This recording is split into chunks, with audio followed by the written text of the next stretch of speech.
كنت خدام كمسيح أراضي حر لمدة تقريبا 15 عام. خدمة ديالي غالبا بوحدي فبلايص بعيدة وما فيها حتى شي حد. كنكون غالبا كنخيم الأيام في مناطق ما كيمشيوش ليها الناس، وبصراحة كنت كنفضل هاد الطريقة، أو على الأقل كنت كنفضلها من قبل. هادشي وقع تقريبا هادي 4 سنين. كنت خديت واحد الخدمة باش نقيس الحدود ديال واحد الأرض في الجبال حدا منطقة كليرواتر في إيداو، بعيدة بزاف لدرجة ما كتوصفش. خاصك تمشي تقريبا 6 الميال على رجليك غير باش توصل للمكان اللي نصبت فيه الكامب. سجلت الطريق ديالي في مركز الحراس المحليين كيف ما كندير ديما، وخديت معايا مؤونة تكفي الأسبوع.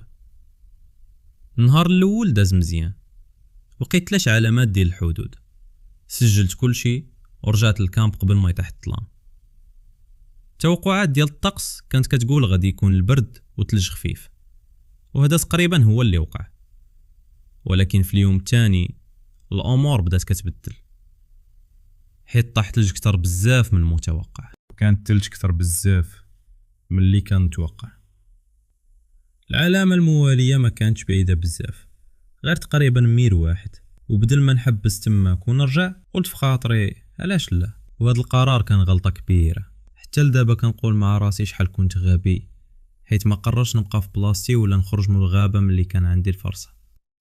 الارض كانت خطيرة بزاف، حجار مخبيين وتيدال مزلقة تحت الثلج الجديد، بمعنى اخر اسوأ ظروف ممكن تمشي فيها. كنت كنحاول نهبط من واحد المنحدر صغير، وفجأة رجلي تزحلقت فوق بقعة ديال الجليد ما شتهاش. خطوة وحدة غالطة بحال هادي ممكن تموت بسببها، وكان قصدها حرفيا. تزحلقت تقريبا 15 قدم حتى تشبت في الجدر ديال الشجرة. كنت محظوظ ما نزلتش كتر، ولكن الألم في الكاحل ديال رجلي اليمنى جا مباشرة. حاولت نقنع راسي أنني بخير، ولكن ملي وقفت حسيت بالألم وطلقت واحد التأوه بصوت عالي. ما قدرش نعتمد مزيان على داك الراجل، وعرفت خاصني شي ساعات باش نقدر نمشي بشكل عادي. كنت معصب بزاف على راسي، ولكن ما كان بيدي حتى شي حاجه نديرها. حبست الخدمه ديالي تماك، حتى شي علامه ما تستاهل نبقى عارق عليها. بصعوبه رجعت نطلع للفوق حتى وصلت للمسار الرئيسي، وبديت كنرجع ببطء نحو الكامب. ولكن من بعد شويه لاحظت اثار ديال صباط في المسار، وكان باين جاو من داخل الغابه اللي على اليسار ديالي. كانوا غاديين في نفس الاتجاه ديالي، وبانوا جداد شويه من خلال الحواف ديالهم اللي باقا واضحه رغم ان الثلج كان كيطيح. قلت يمكن يكون شي صياد ولا شي واحد من الناس ديال مول الارض كيدور يشوف المالك ديالو. ماشي حاجه غريبه تلقى شي حد تما حتى في بلايص بعيده. ما عطيش الموضوع اهميه كبيره وكملت طريقي، وحاولت ما نضغطش بزاف على رجلي. وملي بدا الضوء كينقص بديت كنسمع شي اصوات من ورايا.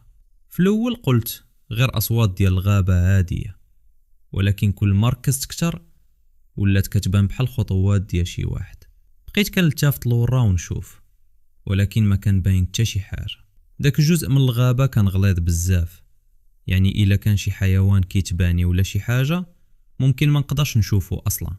حبست المشي ديالي، وداك الصوت توقف الصوت حتى هو، ماشي مباشره ولكن كان تاخير غير ثانيه ولا زوج، ومن بعد وقف. تجمدت في بلاصتي وبديت كنصغي مزيان واش كاين شي حاجه غير عاديه، ولكن ما كان حتى صوت، غير الريح والثلج. بديت نمشي من جديد، وهاد المره الخطوات ما رجعتش. فظنيت باللي كل شيء ولا مزيان، ولكن من بعد دقائق سمعت داك الصوت ديال الخطوات مره اخرى. بقيت كنلتفت ورايا ولكن ما بان حتى شي حاجه.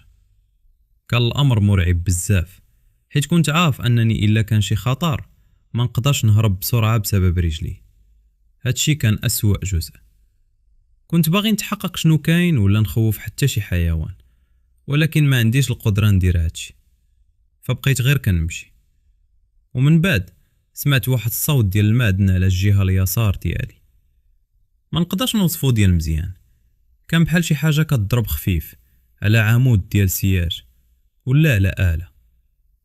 كان مخيف حيت ما خاص يكون حتى شي حاجه غير الشجر تماك، يعني ما عندي حتى فكرة شنو ممكن يخلق صوت بحال هاد. الأصوات هادي خلاتني ننسى حتى آثار الخطوات اللي شفت من قبل. ملي هبطت عيني لقيتها اختفات. التفت بسرعة ولكن ما قدرش نعرف فين تفرقات ولا واش رجعات ولا لا. بديت كنحاول نشوف بين الشجر في الجهة اليسار باش نلقى المصدر ديال الصوت، وفجأة ركزت على شي حاجة وبدات عندي إشارة خطر قوية في دماغي. كانوا آثار ديال خطوات أخرى خارجين من بين الأشجار في اليسار ديالي وكيوازيو طريقي وسط الثلج. الأخطر هو أنهم ما كانوش بعيدين.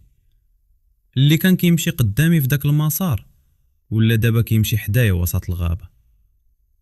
فداك اللحظة كنت خايف لدرجة ما بقيتش كنفكر مزيان. كان خاصني نسكت ونكمل طريقي، ولكن أنا نطقت وسولت واش كاين شي حد؟ ما جاوب حتى واحد.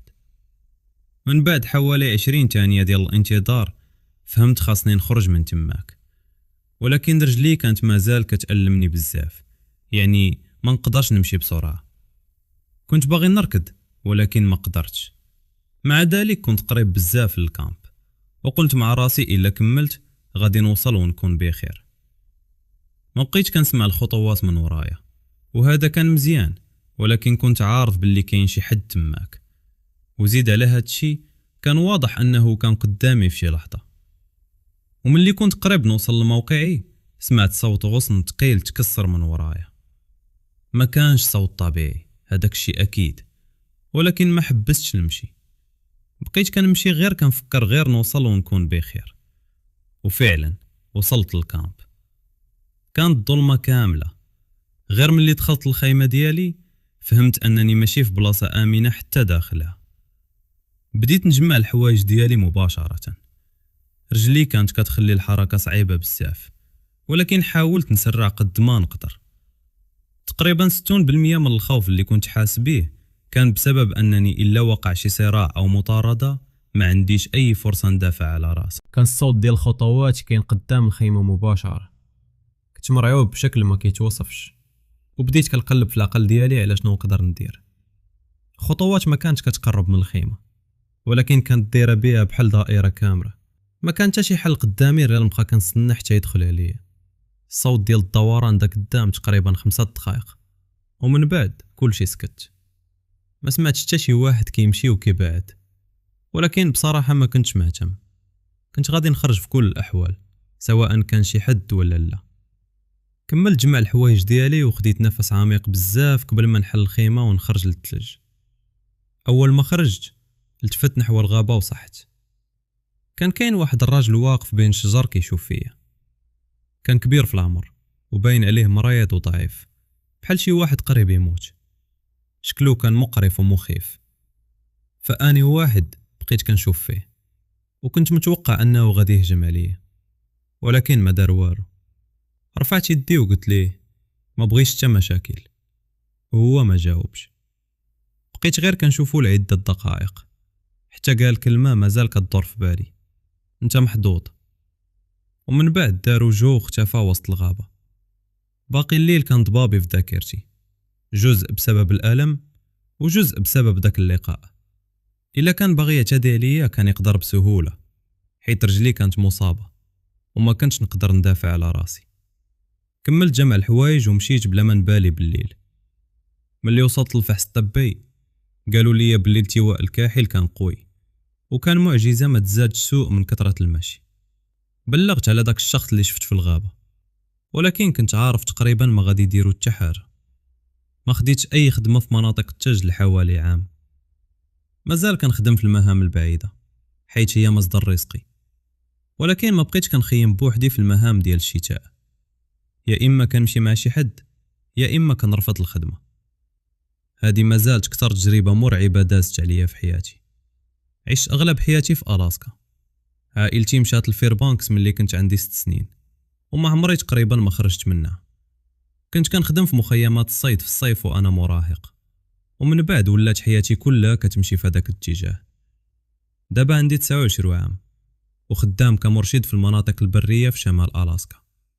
كنت كنظن باللي ما يمكنش نضيع ولا نطارف في داك البر، ولكن اللي وقع 3 سنين فات خلاني نعاود نفكر في هاد الشي. صاحبي السابق كان سميتو راني، تربى في بريتيش كولومبيا وكان بحالي في الحياة البرية، ويمكن حتى أكثر خبرة مني في بعض الجوانب، خصوصا الملاحة في الشتاء. بقينا مع بعض تقريبا 4 سنين، وكانت العلاقة ديالنا كلها تقريبا رحلات وبلايص صعيبة بزاف على الناس العاديين. طلعات طويلة وسط الثلج والتخييم في الغابات اللي خاصك تخطط ليها مزيان وإلا ممكن تموت. كيبان كلام مبالغ فيه، ولكن في داك المكان راه حقيقة. الخطة كانت نسافروا بتزلاجات ثلجية بين جوج أكواخ رسمية في الدولة، المسافة بينهم حوالي 60 ميل. نقضيو ليلة في كل واحد ونرجعو في 4 أيام، ودينا نفس الرحلة قبل. الجو ولا أسوأ وأسوأ. بعد شفت دخان من بين الشجر على جهة اليسار ديالي، حولت الاتجاه نحو، وكنت كنظن أنني رجعت بالغلط الكابينة من اللي كنا كنستعملو، ولكن البناية ما كانتش مشابهة حتى لوحدة فيها، كانت أصغر وبشعة شوية، وجنب واحد من الجوانب ديالها كان مدفون تقريبا فكومة ديال الثلج. كان كاين ضوء خفيف من الداخل والدخان خارج من المدخانة. فداك اللحظة فهمت أن الدخان كيعني كاين إنسان، وإنسان يعني إما راديو أو على الأقل بلاصة نسخن فيها باش نقدر نكمل الطريق. طفيت الموتور ومشيت بصعوبة وسط الثلج حتى للباب. درت عليه طرقات ولكن ما جاوب حتى حد. جربت المقبض ولقيت الباب محلول. دخلت وتفاجأت حيث كان الداخل سخون بزاف. المكان باين عليه مسكون، كان كاين موقد خشب شاعل وفرشة نوم في الأرض، وحتى علبة ديال الماكلة وباقي فيها الملعقة، بحال إلا اللي ساكن تما خرج غير قبل 5 دقائق. عيطت باش نعلن على وجودي ولكن ما جاوب حتى حد. بقيت غير كنوقف نسخن يدي، وحاولت نستعمل التليفون فضائي مرة أخرى ولكن ما كان حتى نجاح، وهادشي زاد حسني بالإحباط. مع ذلك ما بغيش نرجع لتلك الظروف الخطيرة ديال برا، ولكن كنت خاصني. حياة راني كانت على المحك، وأنا كنستعد نخرج لاحظت شي حاجة فوق رف في الجهة الخلفية. مشيت وشفت 2 ديال المناظير، خريطة مطوية ودفتر. حليت الخريطة ولقيتها خريطة ديال المسارات ديال المنطقة اللي كنا كنمروا منها بالتزلاجات. بعض الأماكن كانت دايرة عليهم دوائر بالقلم، وكنت كنعرف 2 منهم. 2 ديال الكابينات اللي كنباتوا فيهم كانوا محددين ومكتوب حتىهم تواريخ، بعضها ديال نفس الشتاء وبعضها ديال شتاءات قبل. حليت الدفتر ولقيت أن اللي كيتملكوه كان كيوثق الناس، أوصاف ديال الأشخاص، شنو لابسين، الاتجاه اللي ماشيين فيه، بحال شي مراقبة. فديك اللحظة حسيت بانزعاج قوي. كان ممكن أنا وراني نكونوا مذكورين في داك الدفتر، ولكن ما بغيتش نبقى باش نتأكد. ما نقدرش نوصف لك الإحساس ديالي مزيان. ما كانش خوف مباشرة، ولكن كأن كل شي في داك الكوخ تبدل في تصوري أنا. ما ولا عندي إحساس بالأمان نهائيا. حطيت كل شي وخرجت نحو الباب، ولكن قبل ما نوصل للمقبض سمعت أقوى صرخة في حياتي. كانت جاية من تحت الأرض، من تحت الأرضية ديال الكوخ. صوت ديال المرأة كانت كتصرخ بحال إلا كتعذب أو كيطعنوها. صراخ مرعب ما فيه حتى كلمات.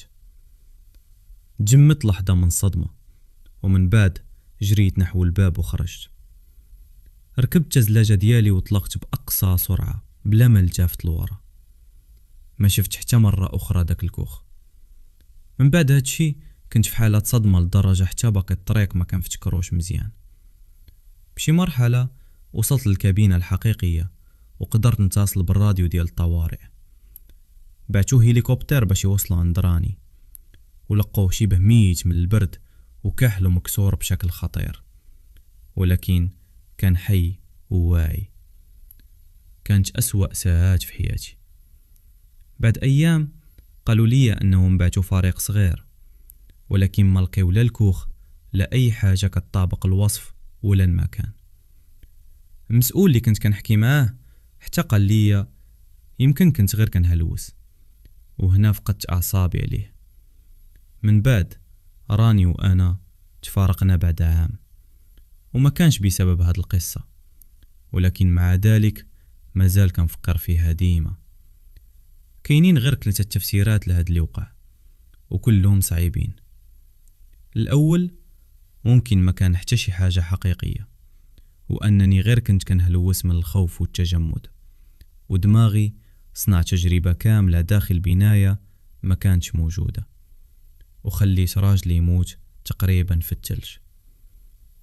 الثاني أن كل شي كان حقيقي، وأن داك الصراخ كان ديال شخص كان محتاج المساعدة، وأنا خليته وخرجت، وأنه يمكن مات. والثالث أن داك المكان كان فخ، الدخان والضوء كانوا باش يجلبوا الناس، وأن الشخص اللي كيوثق في دفتر كان كيتبع الناس في داك المكان من مدة، يمكن باش يختطفهم أو أسوأ من هادشي، أو يمكن داك الفخ نجح من قبل، وأن داك الصراخ كان ديال شي واحد دخل قبلي، وإذا جيت شوية بكري يمكن كنت أنا اللي تحت الأرض دابا. كانت نفس الرحلة درنا 2 مرات قبل، وكانت ديما كتمشي مزيان. توقعات الطقس كانت زوينة ملي خرجنا، لذلك ما كناش قلقانين. النهار الأول داز بلا حتى حدث مهم. وصلنا للكابينة الثانية مع العشية، كلينا وجبات مجففة بالتجميد اللي راني كان كيقسم باللي مزيانين، ولكن بصراحة كانوا خايبين بزاف. ومن بعد لعبنا الورق. كانت ليلة هادئة ومريحة. في الصباح الموالي فقت ولقيت برا كاينة عاصفة حقيقية. كانت عاصفة ثلجية قوية بزاف جاية من العدم، وهذا الشيء كان مفاجئ حيث ما كان حتى مؤشر في النشرة الجوية على تساقط الثلج. أنا وراني قررنا نواجه العاصفة رغم أننا كان عندنا ما يكفي من الماكلة، وكان نقدروا نبقاو نهار آخر، ولكن خاصنا ما نخرجوش. وكنعرف دابا باللي هادي كانت غلطة. الأمور تدهورات بسرعة، الرياح كانت أسوأ حتى من الثلج، والرؤية كانت شبه منعدمة. راني قرر يمشي قدام بالتزلاجة ديالو، وانا كنت غير كنمشي وراه. كان اسهل من انني نوجه بوحدي في داك الضباب الثلجي، وهذا الشيء علاش ما كنلوموش على اللي وقع. ما عرفتش كيفاش وقع بالضبط، ولكن في ثانيه وحده غير كان كيسوق عادي، وفي الثانيه اللي من بعدها ولات التزلاجة ديالو فوقه. نطيت من عندي وجريت عنده، ولكن كان فات الوقت. رجلو كانت مطوية بطريقة مستحيل تبقى طبيعية. خاص نذكر أن راني كان إنسان قوي بزاف، حتى أنه من قبل كمل رحلة ديال يومين وهو مصاب في الكاحل، وما كلت حتى حاجة حتى رجعنا. أول حاجة حاولت نديرها هي نركبو معايا في التزلاجة ديالي. كان هذا الحل المنطقي، نخليه يركب ونمشي به للكابينة، ولكن راني كان طويل وكبير، تقريبا 1.88 متر، ووزنه حوالي 100 كيلوغرام. والتزلاجات ماشي بحال الاي تي في باش تركب شي واحد وتهرب. حاولت مرة، جريته نص جرة وخليته يطلع معايا، ولكن بقى غير 10 ثواني حتى تزحلق وطاح. الصوت ديالو ملي طاح ما بغيش نسمعه حتى مرة أخرى. حاولت مرة تانية وكانت أسوأ، حيث ما كانش قادر يشد رجليه، وكل مرة كتحرك فيها الآلة شوية كان كيبدا يطيح، وما كانت حل باش نتحكم فيه وفي نفس الوقت نسوق. من بعد المحاولة الثانية قال لي نحبس. ما كانش كيسول، كان كيعطيني امر. في داك اللحظة فهمنا بجوج ان الخطة الحقيقية خاصها تتبدل. خرجت التليفون الفضائي ويدي كانت كترتعش لدرجة صعيب ما يطيحش مني. قدرت نلقط إشارة من بعد محاولات، ولكن ما كنتش متأكد واش الرسالة ديالي وصلت فيها الإحداثيات ولا لا. الاعتماد على شي حد يجي نقدراني كان فكرة خطيرة بزاف، وكنعرفو بجوج هادشي.